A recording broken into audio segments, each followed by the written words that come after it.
Hello, Dwayne from 480BC Supplies here again.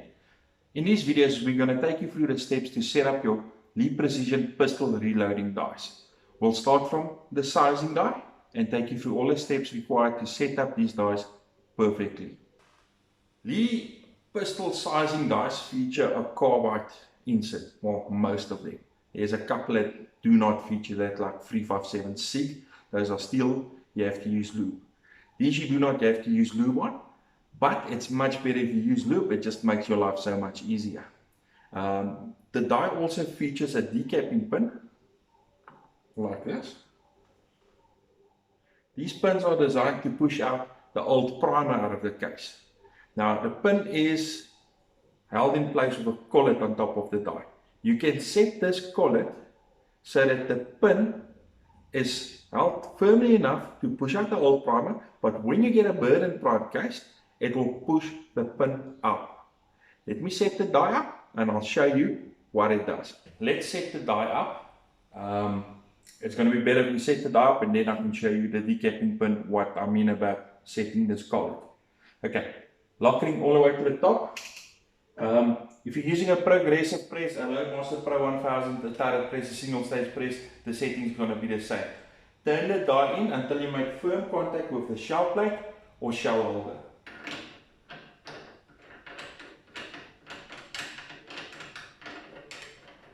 Remember to keep pressure on your ram so that that contact is perfect.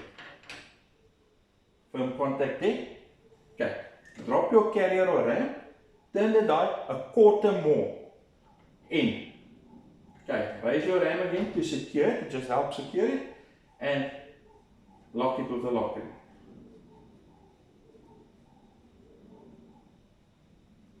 Okay. That quarter turn more that we turn the die in, that makes sure that your case is sized as far as possible. If you do not do that, your cases are not going to be sized properly and you're going to find them sticking out of your case gauge. Then a lot of folks want to bulge bust, and that's not a problem, it's the setting of the sizing die. So always touch quarter more in. So let's take a case, we're going to size it now and see if the sizing die is set properly.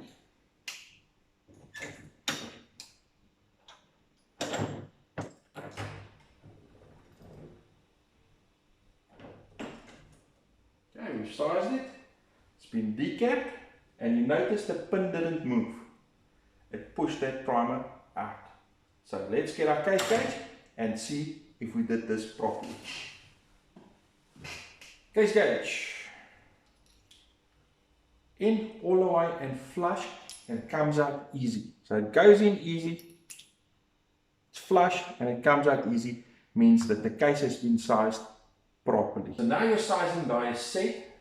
It pushes out a spending primer without moving the pin. But let's see what happens when we get one of these bastards. I don't know if you'll see it in the camera, but these are one of those burden prime bastards. They got two little holes on the inside. These things are rubbish. Let's see what happens. Now, a good tip I can give you when you're resizing and whenever you're working on a press is learn to feel the press. If you feel the resistance, stop, have a look. Don't just force the press. I'm going to feel the resistance now, and hopefully that pin will move out if I've set it correctly. You see? Burden prime pin moves out. Okay, so we've set it that it pushes out the old primer, and when it gets obstruction, it just pushes the pin out rather than snapping the pin. Now, to get that pin back in, is knock it with a hammer on top till it's flush again. You've set this already, you don't have to set this again. You're going to have to play around with that setting. You are going to need a size 19 spanner and a size 13 spanner.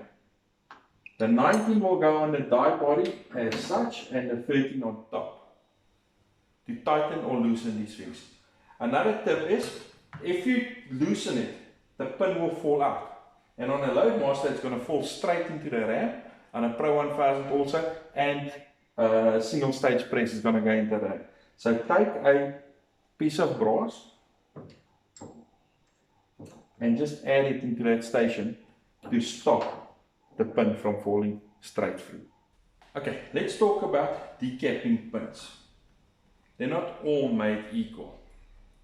This is Lee's universal decapping pin. This is the one I suggest you use even in your pistol dice. It's a bit longer, it will just stick out a bit. They are made to force out crimped in primers. They're a much stronger pin than the normal pistol decapper pin that you get. Okay. The other thing to use is a rifle or similar pin.